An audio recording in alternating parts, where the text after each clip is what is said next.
প্রিয় দর্শক, আসসালামু আলাইকুম। আশা করি সকলে ভালো আছেন। আজকে আপনাদের মাঝে যে কথাগুলো বলবো সে কথাগুলো ভাই, এটা আপনাদের মনে মানে আপনার বিবেকে কাজে লাগবে এবং কি লাগবে না। আমরা নিজেরাই নিজেদেরকে দাম কমিয়ে ফেলছি।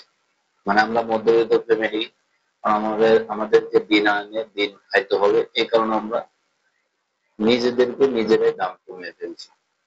আমরা বর্তমানে এখন সময় গার্মেন্টস প্রতিষ্ঠানে অনেকেই ভাগ্যের জোরে চাকরি পাইতে হচ্ছে, আবার অনেকে চাকরি পাচ্ছে না। তাদেরকে অবস্থা খুবই ভয়াবহ। যারা চাকরি পাচ্ছে না তাদের অবস্থা খুবই খারাপ, আর যারা চাকরি পাচ্ছে, তো এই চাকরি মানুষ করে বাড়িতে মনে হয় ভালো ছিলাম, কিংবা এই ফ্যাক্টরিতে থেকে চাকরি গেলে মনে হয় আরেক ফ্যাক্টরিতে চাকরি হবে, এই ধরনের অনেকে মাইন্ডসেট আপ নিচ্ছে।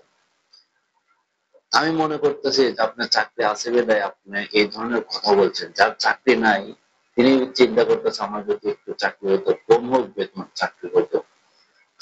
কিন্তু আমি আপনি করছি কি, চাকরি পেয়ে কিংবা চাকরিকে অপমান করছি। আপনি চাকরি করছেন ঠিক আছে, আপনি চিন্তা করেন এটাই আলহামদুলিল্লাহ, আপনার জন্য ভালো আছে। কিন্তু যাদের চাকরি নাই তারা কিভাবে চলতেছে ঢাকা শহরে, কিংবা 2 দিন থেকে চলে যাচ্ছে, আবার বাসা ভাড়া ঠিক মতন তারা দিতে পারছে না, দিন শেষে তারা চলে যেতে হচ্ছে।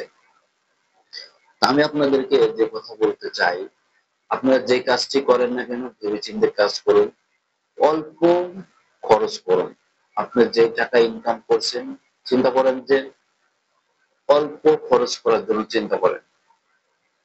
আপনি এখন চাকরি আছে ভেবে আপনি বেশি খরচ করছেন, একটা সময় যখন চাকরি থাকবে না তখন এই টাকা কিভাবে ম্যানেজ করবেন?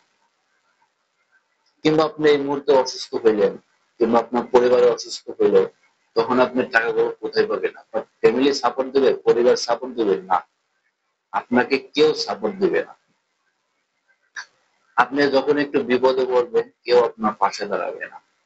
এক্ষেত্রে আপনাদেরকে বলতে চাই যে আপনি যে কাজটি করেন না কেন ভেবে চিন্তে কাজ করেন, দেখবেন যে আরেকটা মানুষের জীবনটা বেঁচে যাবে। কিংবা আপনি চিন্তা করছেন যে 5 বছর চাকরি করবেন ঢাকা শহরে, কিংবা 5 বছর পর বাড়িতে যাবেন। এই মাইন্ডটাই মাথায় নেন যে 5 বছর আপনি হিসাব করে টাকাটা খরচ করুন। আচ্ছা, আপনি এই অবস্থানে যদি বিদেশে থাকতেন তাহলে পরে কি করতেন? টাকা অনেকটাই সেভ করে চলার চেষ্টা করতেন। কিন্তু আপনি ধরে নেন যে আপনি অবশ্যই বিদেশে আছেন। চিন্তা করেন যে আপনি যা বেতন পাবেন, ওভার টাইমে টাকা বাঁচানোর জন্য চেষ্টা করবেন, কিংবা এই টাকাটা খরচ করার জন্য চিন্তা করবেন না। আবার আরেকটা জিনিস, যে বেতনটা পান 16,000 কিংবা 15,000 টাকা বেতন পান, এইটার ভিতরে চলার জন্য চিন্তা করবেন, কিংবা এখান থেকে আরো কিছু বাঁচানোর জন্য চেষ্টা করবেন, কিংবা বেশি দামে ফ্ল্যাটে থাকার জন্য চিন্তা করবেন না, আরো কম দামে থাকার জন্য চিন্তা করেন, কিংবা বাড়িওয়ালার ব্যবহার দেখে আপনি থাকার জন্য চিন্তা করেন। দেখেন যে বাড়িওয়ালার কি কি সুবিধা, এই সুবিধা নিয়ে আপনি বাসা ভাড়া নেন। বাসা যেন বাড়িওয়ালা যেন খেটখেটে না হয়, বাসা ভাড়ার জন্য আপনি চাপ সৃষ্টি না করে, এই ধরনের বাসা ভাড়া নেন, আপনার জন্য সুবিধা হবে।